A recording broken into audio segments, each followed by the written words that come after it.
భారతదేశంలోకి సూర్యుడు అడుగుపెట్టే మొదటి ప్రదేశానికి వెళ్దాం రండి. ఈరోజు మన ప్రయాణం 7 సిస్టర్స్ స్టేట్స్లో ఒకటైన అరుణాచల్ ప్రదేశ్కి. అక్కడి చరిత్ర, సంస్కృతి, ఆ రెండింటినీ కలిపే అద్భుతమైన వంటకాల గురించి తెలుసుకుందాం. మరి మొదలు పెడదామా? అరుణాచల్, ఆ పేరులోనే ఎంత అందముందో కదా. సంస్కృతంలో దీనికర్థం ఉదయించే సూర్యుని పర్వతాలు. మన ప్రయాణానికి ఇంతకంటే మంచి ప్రారంభం ఇంకేముంటుంది చెప్పండి. ఒక్కసారి ఊహించుకోండి, మన దేశం మొత్తం నిద్ర లేవక ముందే సూర్యకిరణాలు మొదట పలకరించేది ఈ నేలనే. కేవలం ఈ ఒక్క విషయం చాలు ఈ ప్రాంతం ఎంత ప్రత్యేకమైనదో చెప్పడానికి. సరే, ఇంత ప్రత్యేకత ఉంది కానీ దీని వెనక ఉన్న కథేంటే? అది తెలియాలంటే మనం కాస్త చరిత్రలోకి వెళ్లాల్సిందే.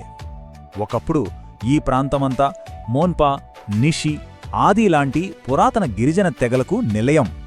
కాని 1962లో జరిగిన భారత్-చైనా యుద్ధం దీని రూపురేఖల్నే మార్చేసింది. వ్యూహాత్మకంగా చాలా కీలకమైన ప్రదేశంగా మారింది. ఆ తర్వాత 1987లో అధికారికంగా భారతదేశంలో ఒక పూర్తిస్థాయి రాష్ట్రంగా అవతరించింది. ఈ ప్రయాణమే అరుణాచల్కు ఒక ప్రత్యేక గుర్తింపునిచ్చింది. ఈ చారిత్రక నేపథ్యం, చుట్టూ ఉన్న అద్భుతమైన పర్వతాలు, ఇవన్నీ కలిసి ఇక్కడి ప్రజల జీవితాన్ని ప్రకృతితో పెనవేశాయి. వాళ్ల జీవన విధానం ఎలా ఉంటుందో చూద్దామా? ఇక్కడ ప్రజల జీవితం ప్రకృతి లయతో కలిసి సాగుతుంది. ప్రశాంతతను పంచే బౌద్ధ మఠాలు, పర్యావరణానికి ఎలాంటి హాని చేయని చెక్క ఇళ్ళు అన్నీ ప్రకృతిలో ఒక భాగంగానే కనిపిస్తాయి. వాళ్ల ఆహారం కూడా అంతే. వాళ్ల వంటగదిలో సూత్రం ఒక్కటే: సింపుల్గా, సహజంగా, ఆరోగ్యంగా ఉండాలి. అందుకేనేమో నూనెలు, మసాలాల కన్నా ఉడకబెట్టడం, ఆవిరి మీద వండడానికే ఎక్కువ ప్రాధాన్యతిస్తారు. ఇంతకీ ప్రకృతి మీద వాళ్లకున్న ఈ ప్రేమ వాళ్ల వంటకాల్లో ఎలా ప్రతిబింబిస్తుంది? ఆ సమాధానం కోసం మనం నేరుగా వాళ్ల వంటగదిలోకి వెళ్ళిపోదాం.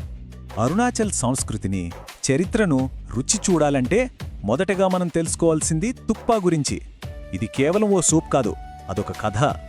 తుక్పా ఇది హిమాలయాల ఆత్మలాంటిది. ఒక రకంగా చెప్పాలంటే ఇది ఒక నూడిల్ సూప్. దీంట్లో మనకు టిబెటన్ సంస్కృతి ఆనవాళ్లు స్పష్టంగా కనిపిస్తాయి. ఇది వాళ్ల చారిత్రక సంబంధాన్ని గుర్తుచేస్తుంది. ముఖ్యంగా ఆ గడ్డకట్టే చలిలో వెచ్చదనాన్నిచ్చే అద్భుతమైన వంటకం ఇది. మరి ఈ ఫేమస్ హిమాలయన్ క్లాసిక్ను ఎలా తయారు చేస్తారు? దీని వెనుక ఉన్న అసలు రహస్యం దాని సింప్లిసిటీలోనే ఉంది. చూడండి, తుక్పాకు కావలసినవి చాలా సింపుల్. మనకు రోజు కనిపించేవే: నూడిల్స్, తాజా కూరగాయలు, కొంచెం అల్లం, వెల్లుల్లి, రుచికి ఉప్పు, మిరియాలు, అంతే. చూసారా, అన్నీ సహజమైనవే. దీన్ని చేయడం కూడా చాలా తేలిక. నూడిల్స్ను ఓ 70% ఉడికించి పక్కన పెట్టాలి. తర్వాత అల్లం, వెల్లుల్లి, కూరగాయల్ని లైట్గా వేయించాలి.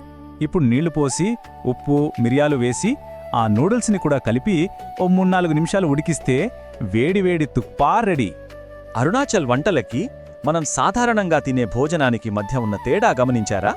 ఒకవైపు ఘాటైన మసాలాలు, నూనెలో వేపుళ్ళు, ఇంకోవైపు అతి తక్కువ మసాలాలతో ఉడకబెట్టిన సహజమైన రుచులు. ఎంత తేడా కదా! అందుకే తుక్పా రుచి అంత స్వచ్ఛంగా, సహజంగా ఉంటుంది. కడుపుకి తేలికగా, జీర్ణం కావడానికి సులువుగా. ఇది కేవలం ఆహారం కాదు, ఆరోగ్యంపైన, ప్రకృతిపైన వాళ్లకున్న గౌరవానికి ఒక నిదర్శనం. అయితే అరుణాచల్ కథ కేవలం తుక్పాతోనే ముగియదు. అది ఆరంభం మాత్రమే. ఈ ప్రాంతపు అసలైన స్ఫూర్తిని అర్థం చేసుకోవాలంటే మనం ఇంకాస్త ముందుకు వెళ్ళాలి. ఇక్కడ వెదురు చిగురులతో చేసే కూర చాలా ప్రత్యేకం. అలాగే నోరూరించే మోమోస్, ఇక జాన్ అనే రాగిజావ కూడా చాలా ఫేమస్. లోసార్, సోలుంగ్ లాంటి పండగలొస్తే వాళ్ల వంటగది ఒక వేడుకలా మారిపోతుంది. ఇవన్నీ కలిస్తేనే కదా అరుణాచల్ అసలైన రుచి తెలిసేది. చివరిగా ఒక ప్రశ్న: ఒక ప్రదేశపు రుచి, దాని అసలైన కథను నిజంగా చెప్పగలదా? అరుణాచల్ ప్రదేశ్ను చూశాక సమాధానం ఖచ్చితంగా అవును అనే అనిపిస్తుంది. ఎందుకంటే ఇక్కడి ప్రతి ముద్దలోనూ వాళ్ల చరిత్ర, సంస్కృతి, ప్రకృతితో వాళ్లకున్న విడదీయరాని బంధం కనిపిస్తుంది.